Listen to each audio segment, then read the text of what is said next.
Assalamualaikum warahmatullahi wabarakatuh, teman-teman. Salam bahagia, salam sejahtera, salam bercempah, cerdas, cantik, mandiri, proaktif, dan agamis. Seorang yang menjunjung tinggi nilai-nilai agamanya pasti mempertimbangkan ketika mau memakai busana atau pakaian keseharian. Kalau di rumah sih nggak kita bahas ya, karena di rumah itu kan mungkin kalau punya anak yang sudah dewasa ya kita harus lebih hati-hati. Tapi kalau di rumah misalnya masak ya pakai daster bolong-bolong ya nggak apa-apa lah, dimaafkan. Atau pakai training celana-celana pendek ya nggak apa-apa lah, dimaafkan kalau di rumah, karena kita tidak bahas pakaian ketika kita di dalam rumah. Karena saya sendiri jujur kalau di dalam rumah ya memang berantakan dan serabutan kan begitu. Karena di rumah itu yang penting rumah kita bersih, nyaman, asri, dapur kita selalu terawat rapi, dan kita menjaga kebersihan itu mesti harus regep, harus benar-benar bersih-bersih dan berbenah di rumah. Tetapi mumpung di bulan suci Ramadan, kita akan membahas tentang pakaian atau busana atau mukena yang dipakai untuk ibadah sholat. Selama ini kan kita taunya mukena atau rukuh itu kan warnanya putih bersih kan begitu.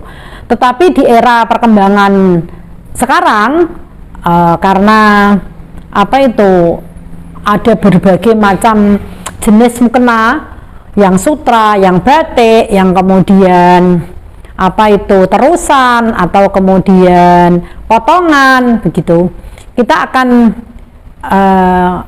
mengomentari atau memberikan sebuah pencerahan tentang mukena atau rukuh. Kalau bahasa orang Kudus ya rukuh ya, karena ternyata di beberapa negara, meskipun negara itu Islam, jarang yang pakai rukuh. Ketika kita pergi umrah atau haji di Masjidil Haram, Masjid Nabawi, yang pakai rukuh itu ya jamaah dari Indonesia begitu. Orang Turki kalau sholat ya cukup pakai gamis, yang dipakainya itu yang penting nutup aurat. Mereka pakai kaos kaki, kaos tangan kan begitu. Tetapi ternyata sekarang ini banyak sekali model-model rukuh atau mukena, banyak banget modelnya rukuh mukena, sehingga kita perlu mencermati sebetulnya etika kita menjalankan sholat menghadap kepada Gusti Allah itu seperti apa sih begitu kan. Kalau bagi laki-laki yang penting nutup aurat, cuman alangkah baiknya ketika kita mau menghadap Gusti Allah itu juga memperhatikan penampilan kita. Kalau kita mau menghadap pejabat saja pakai batik, pakai baju yang bagus, pakai celana yang bagus kan begitu, pakai sandal atau sepatu yang baru yang mengkilat, disuwemir sampai kuilat, celing gitu kan. Tapi ketika kita mau sholat menghadap Gusti Allah, kenapa itu diabaikan? Bapak-bapak di rumah pakai kaos oblong, kadang kala kaos oblongnya dan keleknya sini sudah suwek-suwek sithik, halah rana wong ngerti kok loh. Kan Gusti Allah yang mau kita sowani. Jadi sebaiknya ketika kita sholat, meskipun cowok, meskipun laki-laki, kalau pas memungkinkan pakai pakaian atau busana yang terbaik, yang bersih dan suci. Kecuali dalam perjalanan, kecuali dalam bekerja, kita nggak mau komentari itu ya, itu namanya kan darurat ya, seadanya sementing sholat kan begitu. Tapi selagi kita mampu, selagi kita bisa, kalau kita mau menghadap Gusti Allah, pakai busana yang baik, yang terbaik, yang kemudian menunjukkan bahwa kita ini senang mau ketemu Gusti Allah, senang mau sowan Gusti Allah, yang menunjukkan bahwa kita ini siap menghadap kepada Tuhan kita.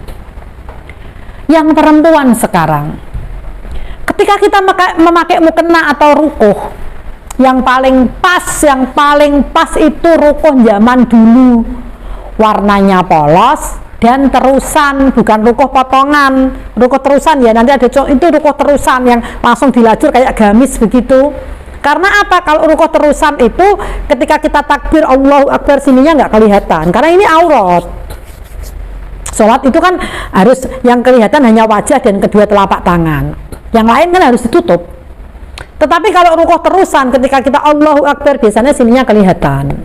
kecuali model rukoh sekarang kayak ketika kita pergi umroh itu rukohnya ada tangannya kan, atau jilbab besar yang ada tempat tangannya, itu beda lagi. Tetapi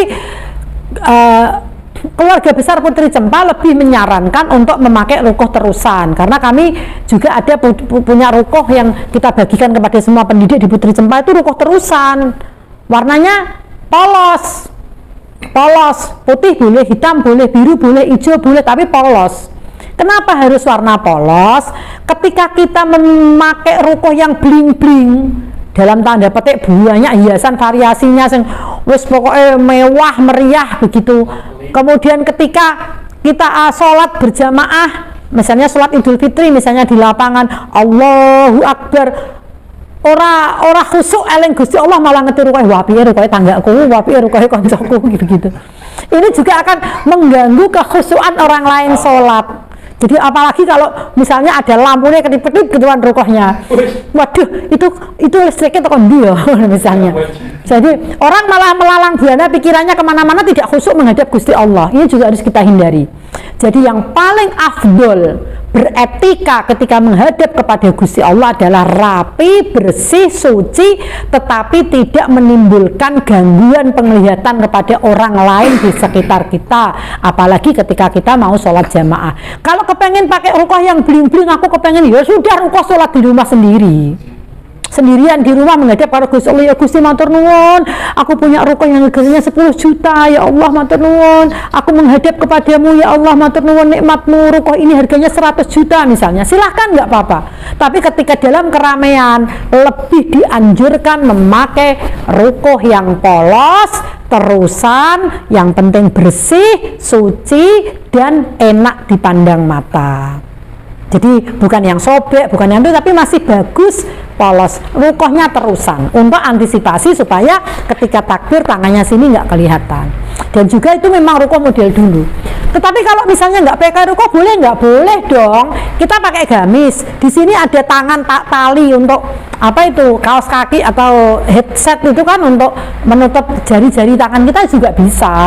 Kakinya pakai kaos kaki boleh. Jadi jangan dianggap aneh ketika ada orang sholat misalnya, wah orang itu sholat nggak pakai rukoh ya, nggak gamis, Allahu Akbar, ya nggak masalah tuh. Yang penting kan semua aurat ketutupan, pakai jilbab, lehernya sini ketutupan, yang kelihatan hanya wajah dan telapak tangan saja, itu aja, nggak masalah, nggak usah diperdebatkan. Yang penting kita berbusana, memakai rukoh ketika sholat menghadap kepada Gusti Allah itu ada etikanya. Apa etikanya itu? Memakai yang tidak mengganggu perhatian, tidak membuat pusat perhatian orang lain ketika menghadap Gusti Allah, itu malah beralih kepada kita. Nanti malah justru tertarik lebih kepada makhluknya daripada kepada penciptanya, kan begitu. Sekarang ini boleh kok beli rukoh yang mahal ratusan juta buat sholat di rumah saja, jangan ketika jamaah.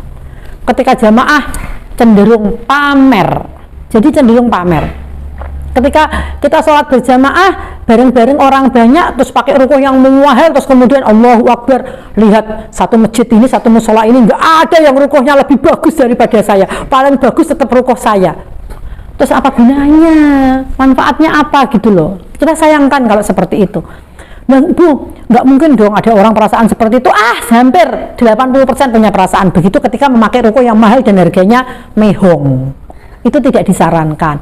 Pakai mukena atau rukoh polos, sederhana, yang penting masih bagus, rapi, suci, dan terusan, supaya semuanya terlihat sesuai aturan. Jadi kita tidak menganjurkan untuk pakai rukoh yang potongan, tapi rukoh yang terusan. Kalau belum punya, cari di beberapa pesan Putri Cempa bisa rukoh terusan banyak. Kami dari dulu sampai sekarang banyak orang memakai rukoh potongan, kami masih eksis dengan rukoh terusan, karena itulah yang diajarkan oleh guru-guru kami bahwa lebih afdol kita memakai rukoh yang terusan, karena rukoh terusan itu ya ora merojol. Rukoh potongan kadang-kadang ada yang merojol loh, karena di sininya sudah nggak kenceng lagi kan kolornya itu, akhirnya pada saat Allahu Akbar merojol. Makanya kalau kepengen infak rukoh di masjid, cari rukoh yang terusan aja, lebih bermanfaat rukoh yang terusan, dilempit juga rapi, dipakai juga sesuai aturan, nggak ada anggota tubuh yang kelihatan begitu, sehingga polos, jangan yang memacu perhatian orang. Oke? Berbusana beretika, terutama busana ketika kita menghadap kepada Sang Pencipta. Jalankan dan kedepankan etika-etika berbusana sehingga ibadah kita tetap khusyuk menghadap kepada Allah, tidak mengganggu perhatian orang lain, tidak mengganggu, tidak mengurangi kekhusyuan orang lain. Pakailah pakaian yang rapi untuk bapak-bapak, pakaian yang memunculkan kepercayaan diri kita menghadap Allah, dan untuk ibu-ibu atau untuk para perempuan pakai rukuh terusan yang polos, nggak usah yang bling-bling, polos, dan di sininya tertutup auratnya. Ada, masih banyak. Mari kita siarkan memakai mukena atau rukuh terusan yang polos. Terima kasih. Selamat menjalankan ibadah sholat tarawih di bulan suci Ramadan. Salam sejahtera, salam bahagia, salam putri cempa.